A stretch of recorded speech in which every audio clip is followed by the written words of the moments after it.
There we go. There we go. There we go. Ooh, it's hot again today. It's a lovely over the hump day, Wednesday, and I brought up the idea that doctrine and dogma are not the same as behavior, and some people want to discuss it. So I'll speak from my own experience because I study a lot and I'm old. Being old, gives you carte blanche to speak up, one would think. All right.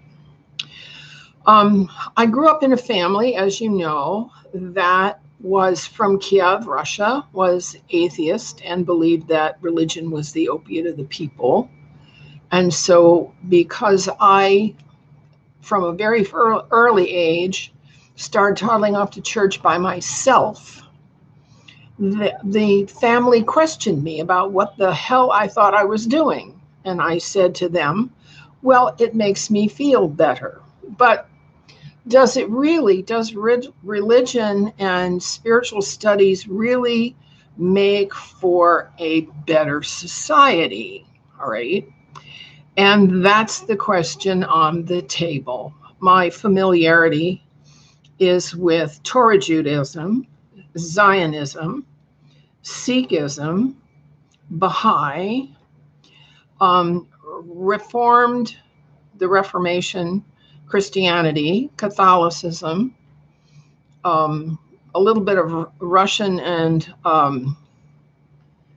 Near East Orthodoxy. I've been around.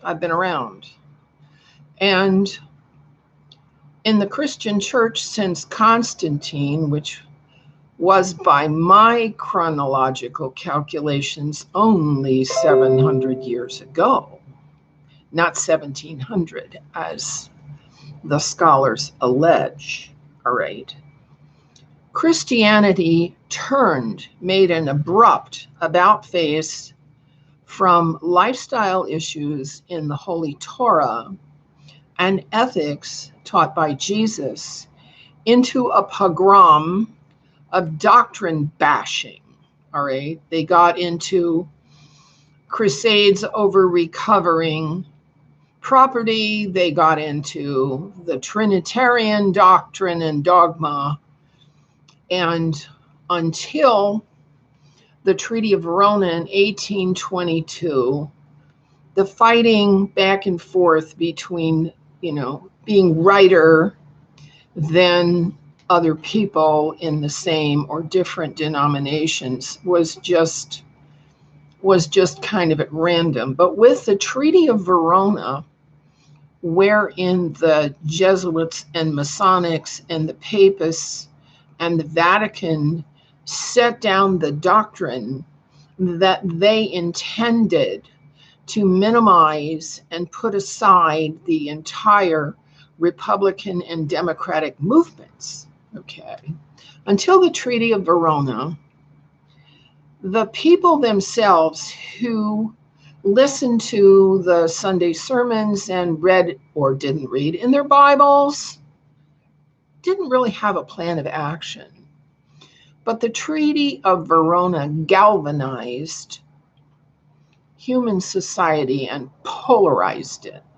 There were the people who were going to go along with the Vatican hierarchy program, which is basically another empire, another dictatorial hierarchy, top down, in which crime is just a business, versus the Thomas Jeffersons and the John Adamses and the colonists in the New World who are saying, life is really more than obeying a hegemony, more than obeying a potentate, more than just obeying what you're told to do. And this is why people began to even question the holy laws, the Mosaic laws, because some of them seem kind of arbitrary and in some circumstances kind of unreasonable. I found a few of those. Did you know that under the law, you're forbidden to weave two different kinds of threads together? Did they ever tell you why? Well, I grew up in dry cleaning. And the reason is because whatever you do to clean one of the threads will destroy the other thread or not get it working.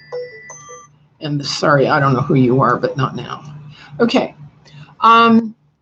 You're not supposed to consume milk and meat at the same time, okay, according to the law.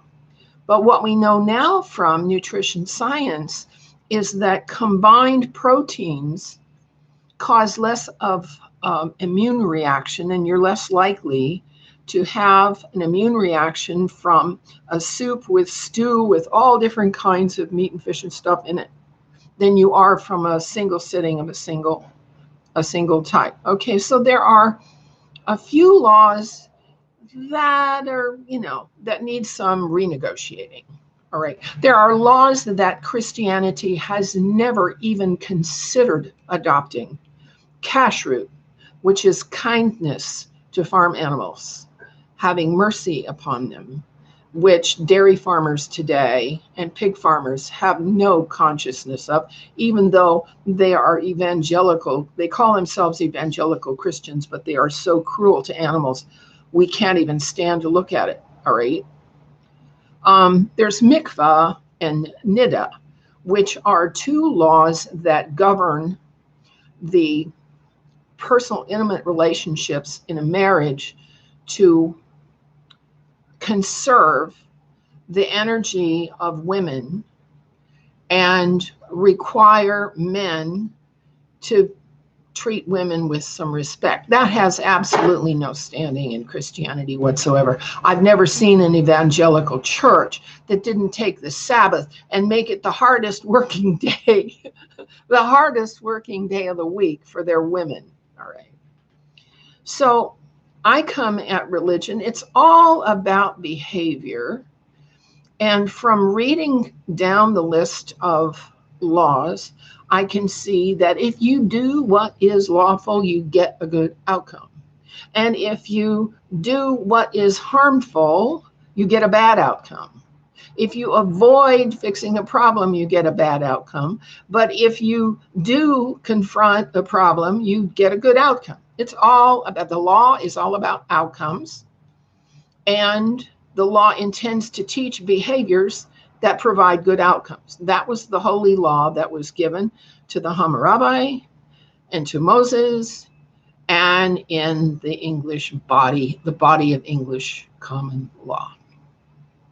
So it's all, our sanctity depends on our behavior.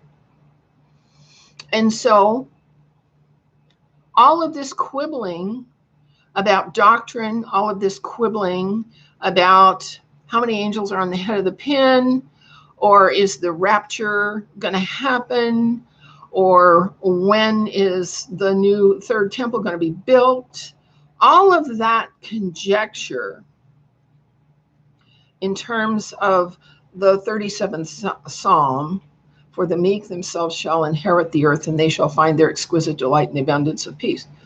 All of the quibbling and quarreling is beside the point. The point is, what we want to achieve is civil behavior, and we want to do what we want to see. We want to be what we want to experience, because what we role model is what we get back. All right. If you curse, you get a curse back. If you bless, you may get silence back, but you won't get a curse. Right? It's all about behavior. And so you have to look at the behavior of each faction, each denomination, each sect, each cult. You have to look at their behavior and what they teach as civil, social behavior. And that's not what's happening. Why? Because divide and conquer is the meaning and the message of bringing on a new imperial, new world order empire. The new world order is an empire. It is after the manner of Tartaria, Rome, Greece, Assyria, and Babylon.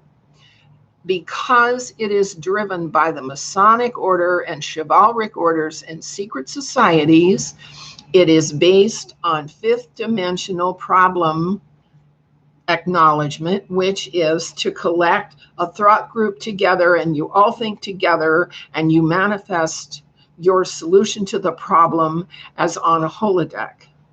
Well, sorry guys, but we're in third dimensional physical. And if we want to solve problems here, we have to look at the problems, and we're not going to make the problems worse by looking at them. We're going to study them and analyze them and figure out the causes and effects in the system. We're going to collect data about the problem, and then we're going to seek to change the behaviors embedded in the problem that created the problem. All right. And in the empire model, porn and prostitution and child sex trafficking and slavery and all of that is just business, baby. It's just business. And that's why the New World Order, with the pandering assent of the Masonics and the chivalric orders, have blandly turned a blind eye to the vice and corruption of our world today, because their doctrine doesn't allow them to look at the problem, or they might make the problem worse. See what I'm saying? Yeah, there goes the phone again. Pay attention to what I'm saying, okay? It has a lot to do with why things are so crazy. Bye-bye.